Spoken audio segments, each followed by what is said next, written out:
Oi, pessoal, tudo bem? Estamos agora falando sobre a aceleração da gravidade. O último vídeo foi sobre a força da gravidade, né, e o efeito das marés. E agora a gente vai falar da aceleração da gravidade. A aceleração da gravidade, aquele 9,8 que a gente usa, né, usa também muitas vezes o 10, ele foi calculado de alguma forma. Então, ele foi calculado multiplicando o Gzão, que é a constante gravitacional, o emão, que é a massa da Terra, e dividido pelo raio da Terra ao quadrado, certo? Então, a gente pode calcular essa gravidade para qualquer planeta que se conheça a massa e o raio, ok? E também, se você tiver como calcular o valor da gravidade por experimentos, você consegue chegar na massa ou no raio do planeta. Então, isso aqui também foi feito para muitos planetas que a gente não consegue chegar perto. Então, a gente calcula a partir do valor da gravidade, né? A gente consegue achar a massa e o raio ao quadrado, ok? No lugar do raio, também a gente usa distância, porque muitas vezes a gravidade, ela não vai atuar só nos objetos que estão exatamente na superfície. Ela pode atuar nos objetos que estão distantes da Terra, como, por exemplo, nos satélites, nos foguetes, né? Em outros objetos que estão fora. Então, a Terra também tem um valor de atração gravitacional com a Lua. Então, nessa altura, ela tem uma gravidade. A Lua sente uma gravidade, né? Ali da Terra. E essa gravidade que ela sente, a gente chama de gravidade externa, tá vendo? Então, quando a gente vai calcular a gravidade externa da Terra vai ser Gzão vezes emão sobre R mais H, raio da Terra, mais a altura que eu estou. Essa altura aqui, ó, entre a Terra e a Lua, ao quadrado. Tudo bem? Então, lembrando que o raio é interno e a distância é externa. Então, a distância aqui vai ser o raio mais a altura que você está em relação à superfície do planeta, ok? Satélites em órbita. Quanto mais afastado o satélite estiver do planeta, ou o planeta estiver do Sol, menor será a sua velocidade orbital, e não depende da massa do satélite.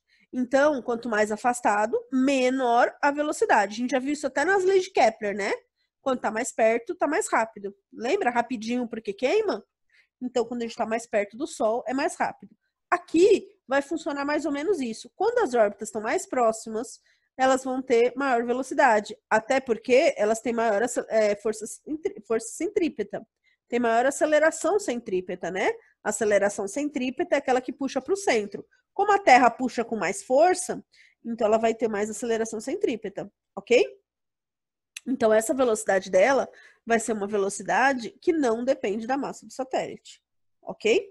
Então, qualquer satélite que eu tiver aqui, eu vou ter um satélite com uma velocidade que vai depender do tamanho da órbita. Lembrando que o raio é interno, R mais H é esse cara aqui, tá? Os satélites que a gente tem na Terra, principalmente os de comunicação, são chamados de satélites geoestacionários. Geo, terra, estacionários de parado em relação à Terra. Por quê? Porque eles são lançados e ficam exatamente em cima do mesmo ponto. A Terra gira, demora 24 horas. O satélite também demora 24 horas. Isso permite que a gente tenha, por exemplo, as antenas sempre apontadas para o mesmo lugar. Porque se o satélite girasse em outra velocidade, a gente teria que ter antenas que giram atrás dele, procurando esse satélite, entendeu? Então, vai trabalhar sempre dessa forma. O período do satélite geoestacionário é o mesmo que o da Terra, 24 horas. O raio da órbita é de aproximadamente 36 mil quilômetros, que é essa altura aqui, né? Esse raio da Terra mais, ok? A altura que você está em relação à Terra. Eles têm a mesma velocidade angular que a da Terra, ou seja, gira sempre junto, né? Quando a Terra dá uma volta, esse cara dá uma volta. Isso significa que eles têm a mesma velocidade angular. A gente chama ela de W e a gente vai estudar a velocidade angular mais para frente, tá, gente? Não precisa se preocupar com isso, não. Só com essa informação, mas não precisa se preocupar em calcular a velocidade angular agora. E é importante falar que eles se encontram em órbitas sempre sobre a linha do Equador, tá? Por quê? Porque a linha do Equador seria o meio da Terra. Então, quando eu jogo o satélite lá, tanto o hemisfério sul quanto o hemisfério norte podem virar antena para esse satélite.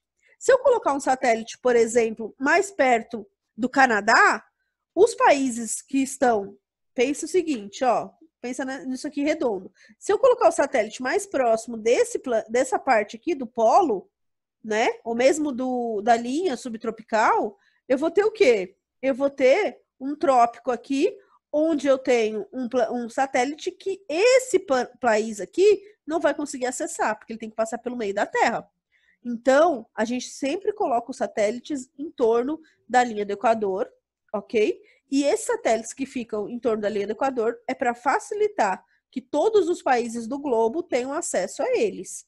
Mesmo que o satélite seja russo ou seja americano, quando você manda mensagem para um outro país, você quer usar o seu satélite. E aí você tem que ter o satélite visual, né, visualmente liberado para todos os países. Tá? Então, lembrando que para a gente calcular esse satélite em órbita, eu vou dizer para vocês que a força gravitacional é igual à força centrípeta. Ou seja, Gzão, Emão, Eminho sobre R ao quadrado é o mv quadrado sobre R. Lembra da aceleração centrípeta? V quadrado sobre R? Tá aqui, ó. Força centrípeta é massa vezes aceleração centrípeta. Ok? Corta as massinhas, elas não interessam para a gente, não interessa a massa do foguete, interessa a massa do planeta. Então, a velocidade que esses satélites têm que ter para se manter em órbita, para não cair, né, para não vir para a Terra, vai ser Gzão vezes M sobre R, sempre na raiz, ok? Então, a velocidade vai ser essa daqui, raiz de Gzão Emão sobre R, onde M é a massa da Terra e R é o raio, né? E esse raio aqui vai ser o raio de quem? O raio da Terra mais a altura que o satélite vai ficar. Então, nem todos os satélites precisam estar na mesma altura. Pode estar numa altura diferente, mas sempre respeitando isso aqui, ok? E eu vou falar da velocidade de escape. O que é a velocidade de escape? É a velocidade mínima que você precisa mandar um objeto sem propulsão própria. Por exemplo, um foguete. Eu quero que um foguete saia da Terra. Ou eu quero que uma bala de canhão saia da Terra. Lembra que a Terra tem uma gravidade. Então, tem coisas que a gente joga e volta para o chão. Então, para eu conseguir jogar um objeto e ele sair da Terra, né? A gente vai ter que ter uma velocidade mínima. A gente gosta de dizer que essa é a velocidade para a gente mandar a sogra. Ela não volta mais. Porque se ela voltar, ela volta para te pegar, né? Então, a velocidade mínima que você tem que jogar é a velocidade de escape, daquela que ela sai da Terra e não volta mais. Ok? A hora que ela voltar para a atmosfera, ela queima. Então, vem cá. A aceleração da gravidade, ela vai ser calculada por Gzão Emão sobre R quadrado, né, que é a nossa aceleração de 10, e a gente vai substituir na expressão da velocidade de escape, ok? Então, a gente vai trabalhar com a velocidade do satélite, né, com a velocidade sempre trabalhando para que ela chegue no infinito com velocidade zero. Então, na hora que eu vou substituir esse GR aqui, eu tenho velocidade de escape, né, esse V é raiz de 2RG, pode chamar assim, tá? RG, aquele documento que a gente usa, fica fácil. Velocidade é raiz de 2RG. É assim que a gente tem que jogar a sogra, tá? Lembrando que a gravidade do planeta tem que estar aqui. Esse Gzinho é a gravidade do planeta. O G daqui vai ser constante gravitacional, bem diferente. Beleza? Qual tipo de exercício vai vir para a gente de velocidade de escape? Aqui. Calcule o valor da velocidade de escape do planeta da Terra, sabendo que sua massa é 5,98 vezes 10 a 24 quilogramas e seu raio médio é 6,38 vezes 10 a 6 metros. Pessoal, lembra que eu falei para vocês que a gente ia usar muita notação científica? Vai usar nas contas. Então, vem.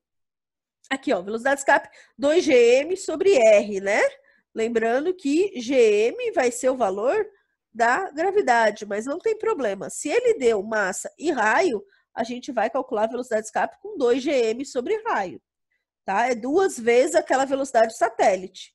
Volta aqui, ó, velocidade do satélite não é gm sobre r? Então, a de escape vai ser 2 vezes a do satélite, ok?